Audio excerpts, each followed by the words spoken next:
How's it going, everybody? Welcome back. I apologize for the hiatus that I've been on the past couple months. I'm coming back at you guys with another knife review, and in today's video we're going to be taking a look at the outstanding offering from Kershaw, the Kershaw Cryo. Now this is the first knife in the Cryo series. Kershaw now offers the Kershaw Cryo 2, which is the larger, bigger brother option to this knife. So if this is a little bit too small for your liking, you can definitely step up to the Cryo 2 for a slightly larger blade and handle combination. But for me, for my purposes, and the way that I've used this knife as in an EDC roll, this size is perfect. Even for someone like myself who has larger hands, you still are able to get a nice, comfortable, solid grip on it, full 4-finger grip, and it just works perfectly. Especially when you consider the weight that this guy comes in at 4.1 ounces. Going with the larger version, you're just going to increase that weight, and whether or not it's beneficial to you is something that you should factor in your decision prior to purchasing the knife.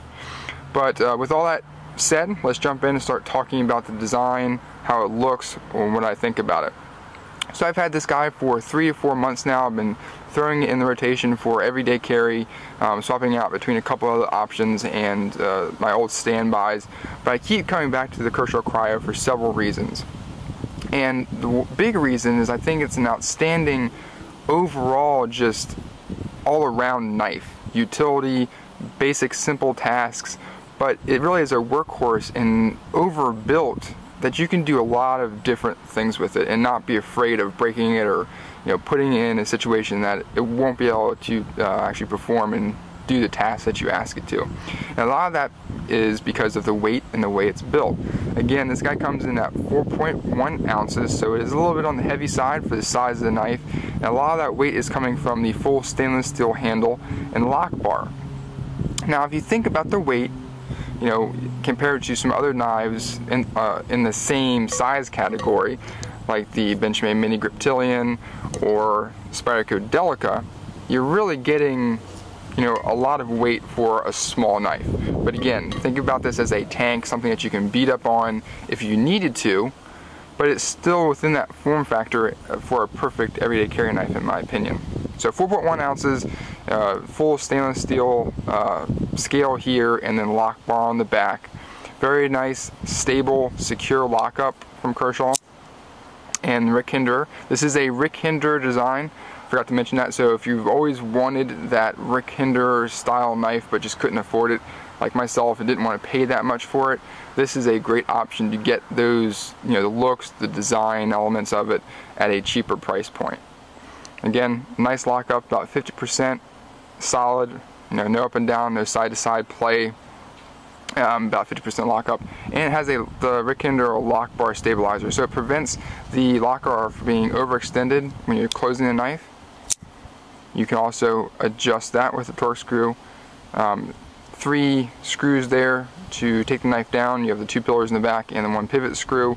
Flow through design. You can clean it out easily with a Q-tip if it gets some pocket lint in there from use. Nice sizable lanyard hole, so it's not just a throwaway lanyard hole that you see on many other everyday carry knives. So you can actually put 550 paracord through there if you want to use it.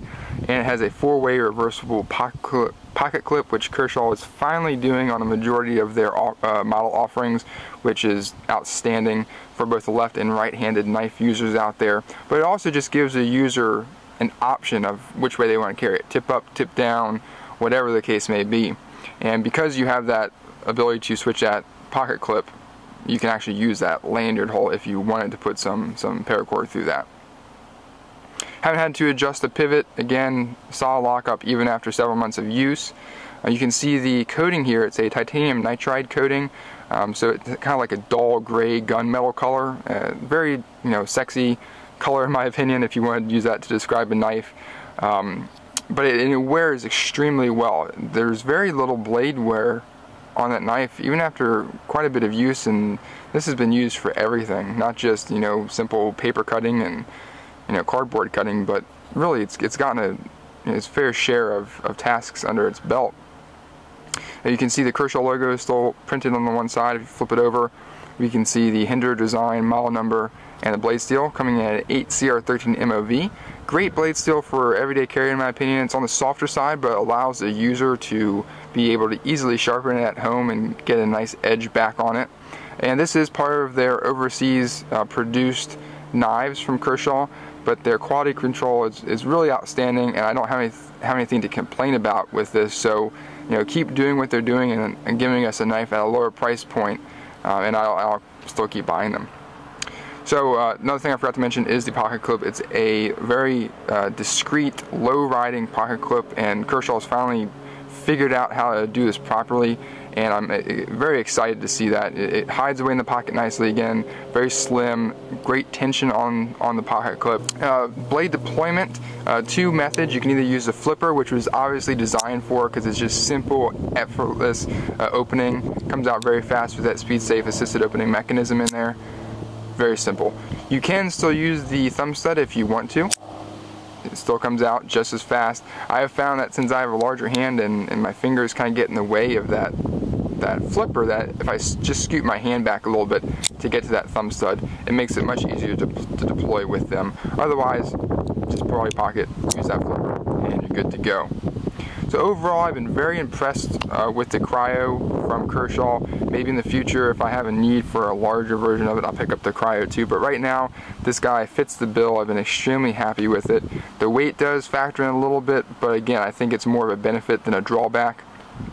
And if you're in the market for an overbuilt, heavy-duty pocket knife, check out the Kershaw Cryo.